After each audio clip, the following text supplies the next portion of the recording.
Entonces, cuando recibimos la salvación, la parte más difícil y complicada es el testimonio, ¿no? Pero normalmente, cuando tenemos reuniones o comunión, mucha gente da su testimonio. Sin embargo, cuando vemos los testimonios que nos rodean, vemos cómo lo hacen y comenzamos a imitarlo. Y en algún momento, hay momentos en que perdemos el significado de los testimonios. Yo fui salvo en 1990 y en aquel entonces te piden dar un testimonio. Y generalmente lo primero que se debe incluir cuando te piden dar un testimonio es el testimonio de salvación, ¿verdad? Y si no lo digo claro y exacto, dicen que parece que no ha recibido la salvación y me dicen que vuelva a escuchar la palabra. Entonces, en aquella época, quienes iban a la iglesia probablemente sabían qué era el testimonio y cómo vivir una vida de la fe, pero la mayoría de la gente no lo sabía bien. Y con el testimonio mismo, miro de cerca lo que hace la persona que está a mi lado y luego lo imito. Y luego hablo sobre cosas de mi vida. Y hay muchos casos en los que muchas personas piden petición de oración.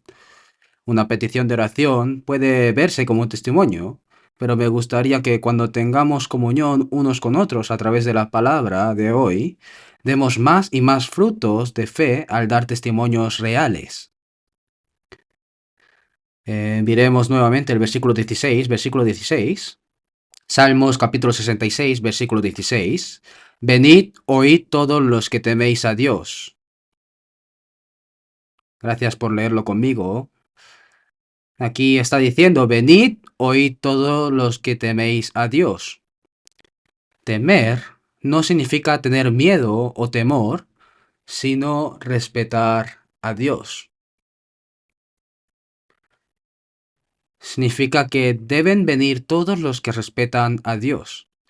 Y le dice que oigan. ¿Qué les está diciendo que oigan?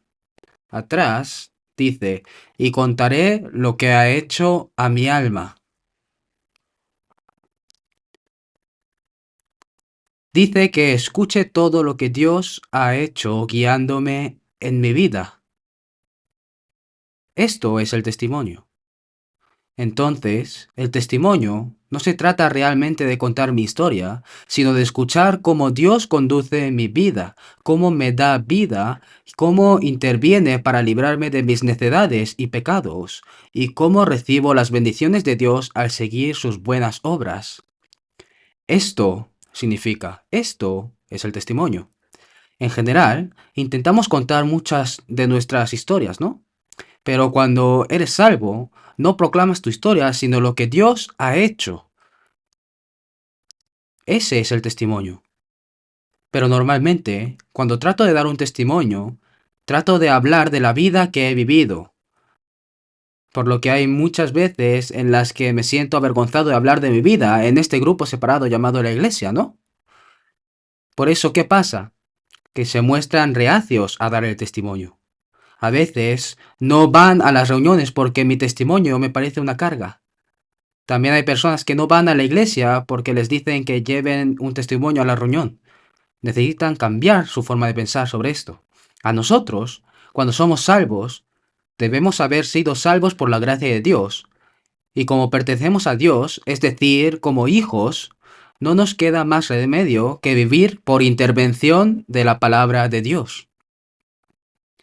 Luego se le pide que testifique sobre esa actitud en la vida.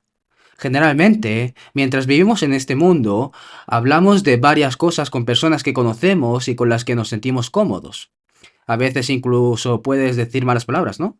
Puede que no lo haga una persona que haya sido salvo de mucho tiempo, pero una persona que acaba de recibir la salvación, hay cosas en las que los viejos hábitos no desaparecen y terminas haciéndolos como si fuesen hábitos de costumbre.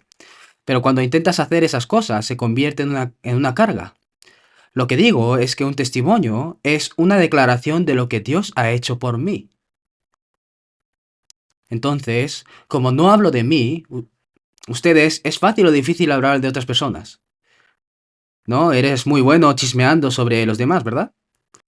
Pero no se trata de chismear, sino que se trata de testificar de lo que Dios ha hecho por nosotros al intervenir dentro de nuestras vidas. Ese es el verdadero significado del testimonio.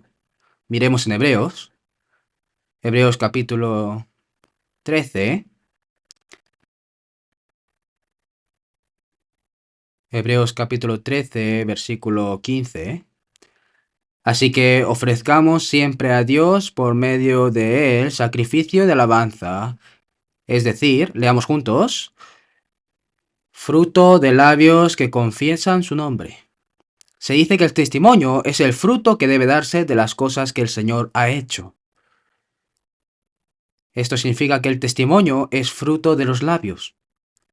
Esto se debe a que se trata de proclamar a muchas personas lo que Dios ha hecho por mí.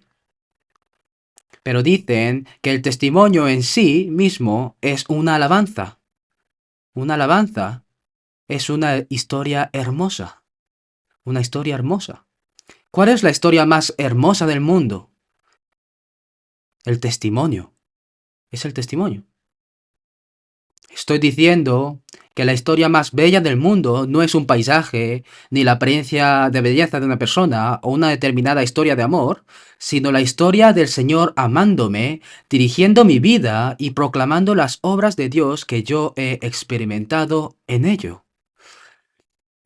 Por eso digo que el testimonio es anunciar las cosas más hermosas a muchas personas. En la vida normal, hay momentos en que damos gloria a Dios por la respuesta a nuestras oraciones. Es la historia más hermosa. La historia más hermosa es que cuando caigo en pecado, Dios me disciplina y me restaura para que pueda vivir mejor ante la palabra. ¿Y qué hablar de la salvación, no? La idea es contar esa hermosa historia. Pero nosotros no pensamos en esa belleza. Nos dice que vivamos en lugares hermosos y escuchemos cosas hermosas, pero no debemos pensar en ello como una carga. Por supuesto, siempre será necesario ser considerado con aquellos que acaban de recibir la salvación y han comenzado una vida de fe. No podemos obligarle aunque se muera, ¿no? Cuando se acostumbre a una historia hermosa, ¿no? Porque tiene la carne, si no estás acostumbrado puedes resultar incómodo. Entonces, esperarlo y luego llénalo con hermosas historias de los hermanos y hermanas que lo rodean para que pueda contar esa historia. Entonces, os sumergiréis en esa belleza y hablaréis de esa belleza. Miremos nuevamente el versículo 15. Así que ofrezcamos siempre a Dios por medio de él sacrificio de alabanza. Está diciendo ofrecer un sacrificio, ¿no? Ofrecer un sacrificio en sí no significa contar tu historia, sino contar la historia de lo que has ofrecido a Dios. Se nos dice que hagamos las cosas que hemos hecho para Dios como testimonio. Hay muchas cosas que contar sobre vivir para el Señor, ¿no? Hay momentos en los que caigo, momentos en los que me pierdo, momentos en los que me doy cuenta de la gracia, momentos en los que estoy agradecido, momentos en los que doy gloria a Dios y estoy agradecido por nuestro esfuerzo, por unirnos unos con otros, ¿no? Y cuando hacemos un seminario, muchas almas se salvan y yo evangelizo, pero no sale bien, pero escucho las historias de los hermanos a mi alrededor que sí les ha ido bien. Historias sobre la gloria que Dios logró a través de mi evangelización. Les estoy diciendo que cuenten las historias de las iglesias que trabajan juntas para hacer cosas buenas y las historias en las que yo fui parte de ellas, ¿no?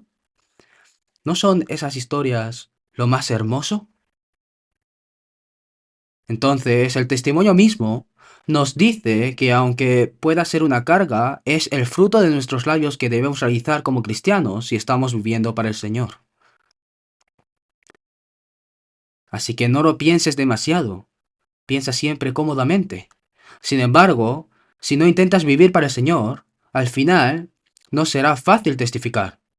Pero por ser hijos de Dios, debemos vivir según la palabra y porque esa es la verdad.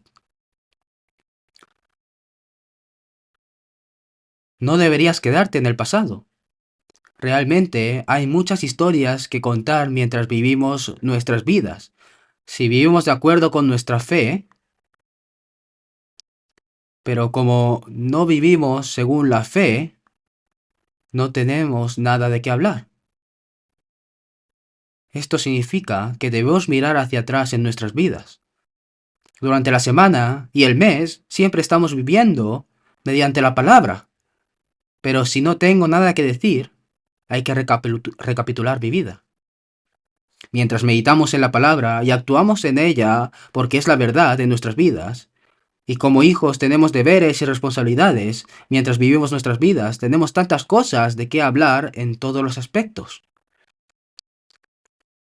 Pero por mi terquedad y mis pensamientos hay muchos casos en los que no lo sabemos y lo perdemos. Pero debemos ser capaces de descubrir que Dios siempre está caminando con nosotros y siempre derramando gracia sobre nosotros. Para descubrir esto, si nosotros no tenemos la fe, es difícil verlo.